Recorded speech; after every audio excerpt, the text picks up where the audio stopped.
Hey guys, this is Dan from Kitsap CrossFit. Welcome to Speed Camp. What I want to do is just give you a little primer on what's called the pose method, which is the philosophy of running that we teach. And what I want to do is just kind of give you kind of the whys of the pose method. We're not going to go too deep into the actual philosophy, but we'll be doing that in some of the technique work that we do during Speed Camp and some of the videos that I'll be sending you. What I want to do is just give you kind of a side-by-side comparison of what we typically see in running technique and what we're going to be looking for and why.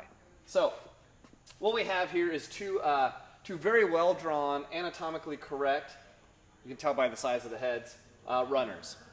Here's what we have as a more traditional image of what we see with runners. So what we see is a heel strike for sure, but you see that foot way out in front of this runner's center of mass. Okay? Now, for the sake of this discussion, we're going to assume that the runner is 150 pounds. And here's what we know. When you heel strike out in front of your center of mass, the impact at the ground is about 3 times body weight. So that's 450 pounds of force with every heel strike. Okay? Now think about this. Over the course of, say, a marathon, 26.22 miles, that's over 30,000 heel strikes. So 450 pounds over 30,000 times, that adds up very quickly. Now, basic physics tells us for every action, there's an equal and opposite reaction. And so if the runner hits the ground at 450 pounds of force, there's an inverse or opposite force here of the same magnitude. Okay?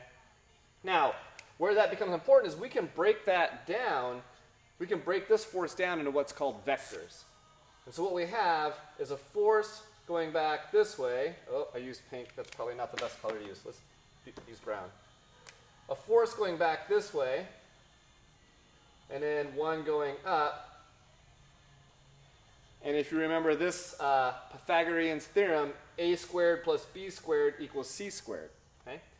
Now, one thing that's interesting is if you're trying to run fast, this is working against you, right? So every time you land out in front of your center of mass, you're basically applying the brakes. You're creating a force that's working against you, right? If you're dealing with injuries, it's this vertical impact force that's causing all of the impact in your joints, starting at the ankle, going up to the knee, hip, through the spine, right? So those are two forces that we definitely want to decrease. Now, if we shift over, here's what we have is someone running in more of what's in line with a pose method style of running. You can see when this runner impacts the ground, they're closer to their center of mass. Ideally, you would land directly under your center of mass, but that's hard to do. Like, no one's perfect. But here's what we know. If you can land on the ball of your foot or midfoot, the impact is only about 1.5 times body weight, right? So now we're looking at 225 pounds of force, a significant reduction from this scenario here, right? The impact is going to be here, so we have 225 pounds of force here, and there's the equal and opposite reaction, right? Now, that looks like a vertical line. It's not intended to be because it's not perfect, but what you'll see is that the braking is going to be less. It should be about half, right? And then this force is also going to be less. So you're going to significantly reduce the load on all of your joints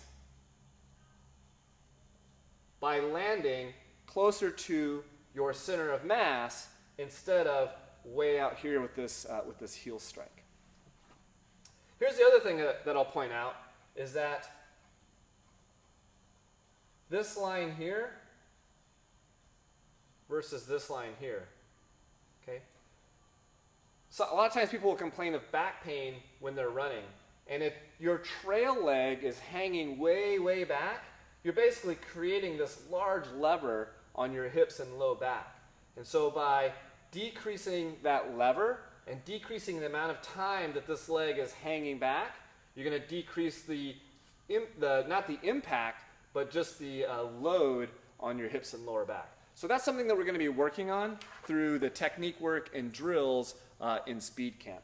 Again, that's just kind of a quick little primer on why we de-emphasize not just heel striking, but more importantly, reaching out in front of the body, getting that long stride. We're going to be working more on cadence than we will be on long strides. So I look forward to seeing you at Speed Camp, and I will see if we can get some folks to go from here to here over the course of the next 5 weeks. Thanks.